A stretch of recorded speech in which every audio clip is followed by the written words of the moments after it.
Buenos días, hermanos. Qué privilegio es el día de hoy estar aquí en la casa del Señor. Recordemos que, hoy Petra Mérida está cumpliendo un año más de aniversario por la misericordia del Señor. Dios ha sido fiel en la iglesia y pues también nosotros, gracias al Señor, el próximo mes tenemos nuestro aniversario número 2 y también el Señor ha sido fiel. Hemos visto nosotros los locales como la misericordia del Señor ha estado sobre su iglesia, no es nada más por su iglesia. Hemos estado estudiando Gálatas a lo largo de estos domingos. Hemos estudiado del porqué de la ley y por qué nosotros debemos de entender que es la gracia del Señor en que está con nosotros, no es por la ley. Pero antes que nada vamos a orar para que el Señor nos dé su palabra. Señor, muchas gracias por este tiempo que permite, Señor. Gracias por la alabanza. Gracias, Señor, por lo que estás haciendo en tu iglesia el día de hoy, Señor. En la iglesia Petra, por el aniversario de Petra Mérida, Señor.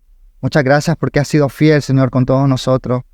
Te pedimos, Señor, el día de hoy, que tu palabra, Señor, se exponga. Escuchemos, Señor, y podamos aprender más de ti, de tu carácter, Señor. Es por tu gracia, Señor, y nada más por ti. En la que hoy estamos aquí, Señor, por tu misericordia. Desde el despertar, Señor, hasta al acostarse, es por tu gracia e infinita misericordia, Señor. Que sea hoy, Señor, que estés tú, Señor, presente con los niños, aquí, Señor, en el servicio como tal. Que sea tu palabra, Señor, y que hoy escuchemos el día de hoy. En el nombre de Cristo Jesús, amén. Gálatas 3, 23 al 24. Como comenté, hemos estado aprendiendo sobre por qué la ley. El objetivo de la ley es revelar al hombre su culpa. Dios envía la ley para mostrar cuán culpables somos. Y Pedro todavía nos menciona que la ley nos da una fuerte sacudida, nos despierta, nos hace abrir los ojos y bajamos a la vista hacia el abismo. Quizás vamos por la calle y pues Dios quiera que no, pero nos atropella un auto, nos impactamos con un auto, entonces ese susto nos despierta. Si antes estábamos dormidos, ahora pues con todos los sentidos agudos, más despiertos. Descubrimos nuestras miserias, es entonces que estamos en verdaderas condiciones de pedir la salvación. El espíritu de la ley nos condena, nos humilla, nos hace conocer nuestra culpa y por eso nos lleva a recibir al Salvador, nos guía a Él. Recordemos que si quebrantamos en una sola, somos culpables de todos.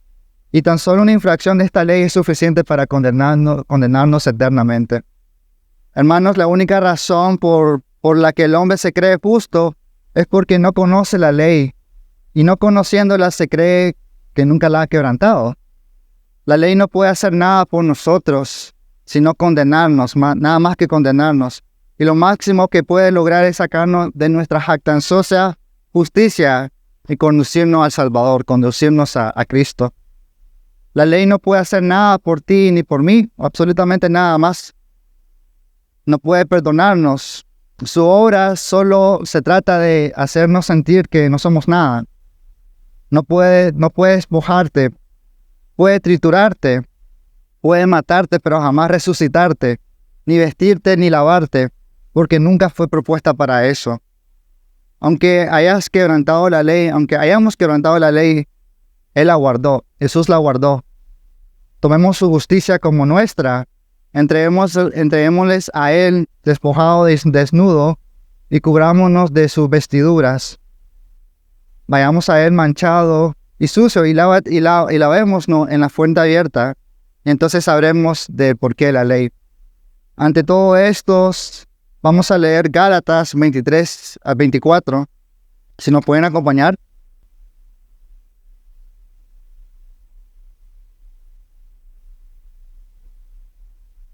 Gálatas 23, 24.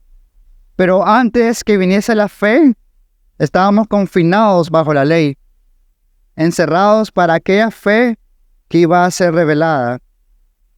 De manera que la ley ha sido nuestro ayo para llevarnos a Cristo, a fin de que fuésemos justificados por la fe. Antes que viniese la fe que salva es la única llave que abre la puerta de la prisión y que mantiene subyugados a los hombres sin otra posibilidad de escape.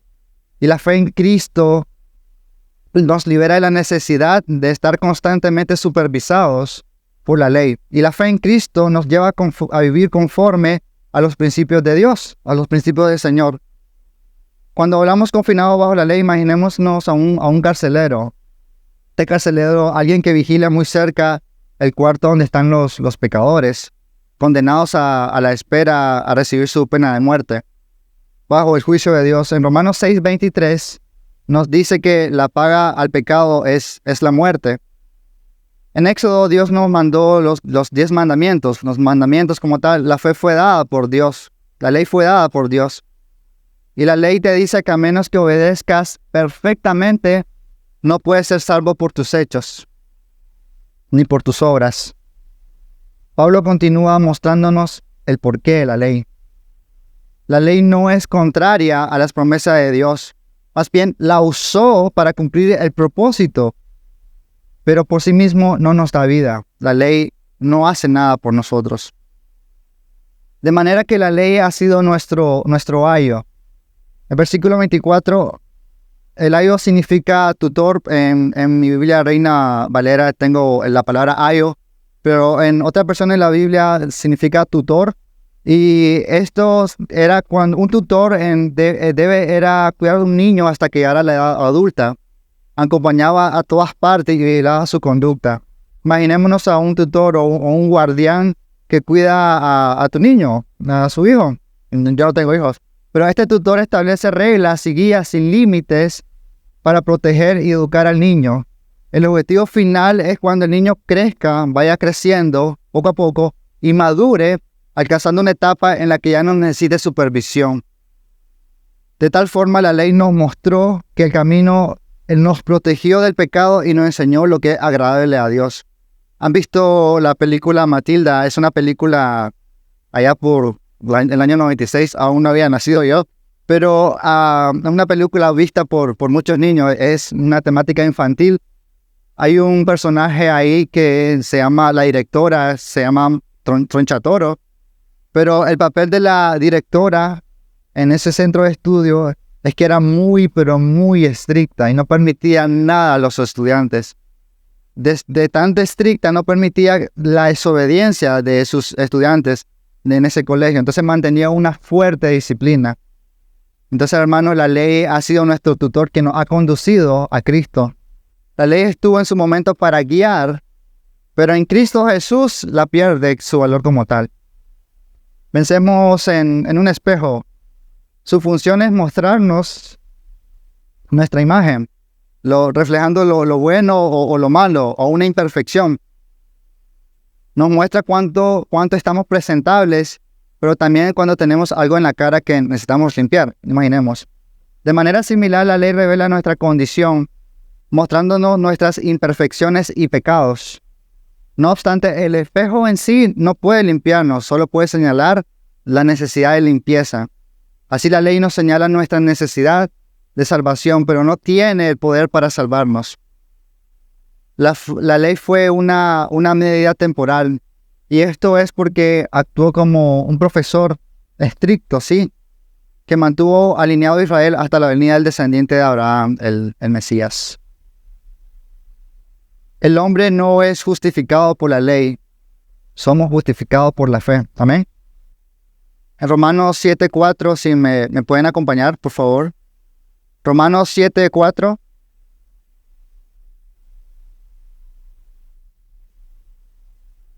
Romanos 7:4 nos dice: habéis muerto a la ley, ¿mediante qué? Mediante el cuerpo de Cristo. Dios mismo es quien inició esta muerte en su respuesta a la fe en su Hijo. Dios hace que el pecador creyente muera para siempre a la condenación y el castigo de la ley. Más adelante en Romanos 7:6, un par de versículos. Pero ahora estamos libres de la ley por haber muerto para aquella en que estábamos sujetos. Romanos 7:6. Ahora estamos libres de la ley por haber muerto para aquella en que estábamos sujetos. Decir, por cuanto morimos con Cristo en su muerte, la ley con su condenación y sus sanciones ya no tienen jurisdicción sobre nosotros. Cristo, Él, como sustituto por los pecadores, sufrió el castigo del pecado que la ley demandaba para que seamos de Cristo y solamente para Él. Amén. Jesús clavó nuestro pecado en la cruz. Recordemos, Jesús clavó nuestro pecado en la cruz. Ya no vivo yo, mas Cristo vive en mí. Y lo que ahora vivo en la carne, lo vivo en la fe del Hijo de Dios. Gálatas 5:23, más adelante en el libro de Gálatas, Pablo nos menciona, y si vivimos por el Espíritu, también andemos por el Espíritu. Hoy ya no estamos bajo el yugo de la ley, sino bajo la gracia del Señor. Hemos sido liberados para vivir en libertad que Cristo nos ofrece. Una libertad que no se trata de hacer lo que queramos, sino de vivir una relación amorosa y obediente con Dios. Desde que te levantas, desde que te acuestas, hasta que te acuestas todo el día, todos los días, una relación obediente hacia tu Creador.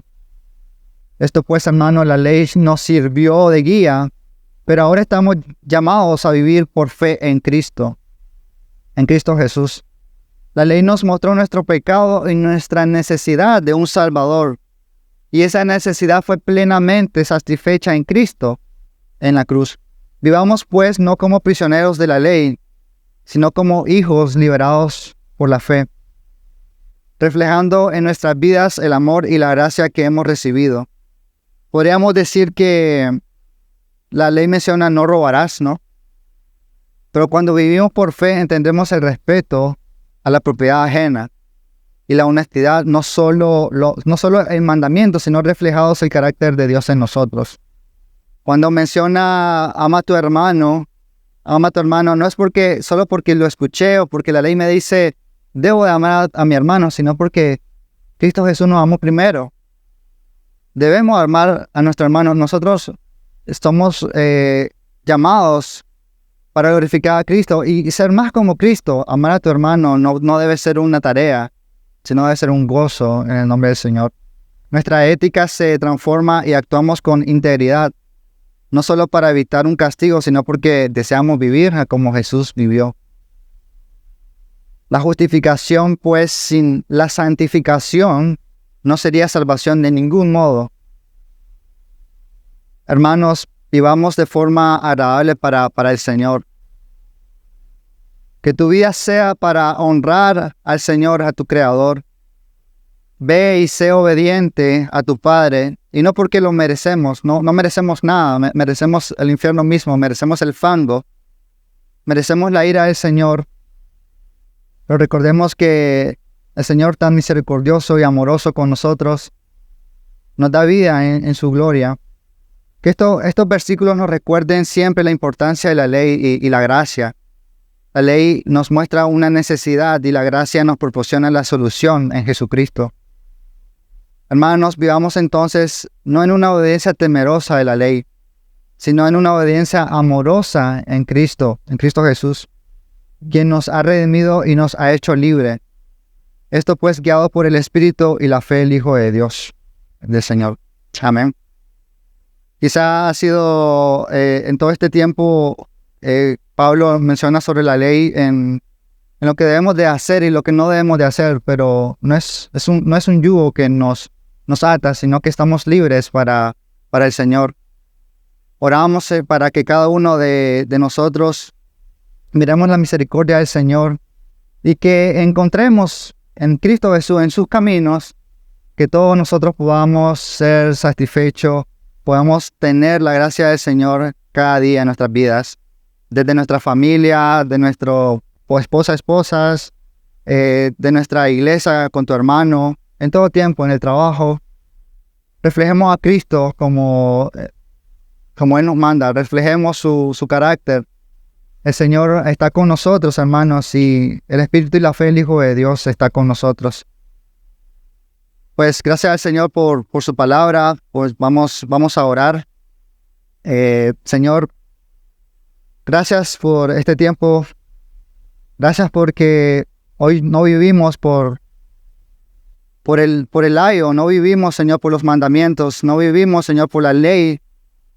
Tú nos justificas, Señor. Tu muerte ha sido el precio que tú pagaste por nosotros, los pecadores. Gracias, Señor, por que has sido tú, Señor, nuestro Redentor, nuestro Salvador. Que has sido tú, Señor, quien nos guía, Señor, al Evangelio cada día de nuestras vidas. Gracias, Señor, porque es tu palabra en la que escuchamos, la que penetra en nuestros corazones ahora como cantamos. Tu palabra es viva y fiel y nunca vuelve vacía, Señor. Gracias por el deseo, el ánimo que nos da, Señor, de continuar el camino, Señor, de compartir con el hermano, de ser amoroso con el hermano, no por la ley, sino porque tú nos has mandado, Señor, porque tú, Señor, has sido quien nos amó primero. Señor, te damos infinitas gracias por el tiempo que permitiste el día de hoy. Gracias por tu palabra, Señor. En el nombre de Cristo Jesús. Amén.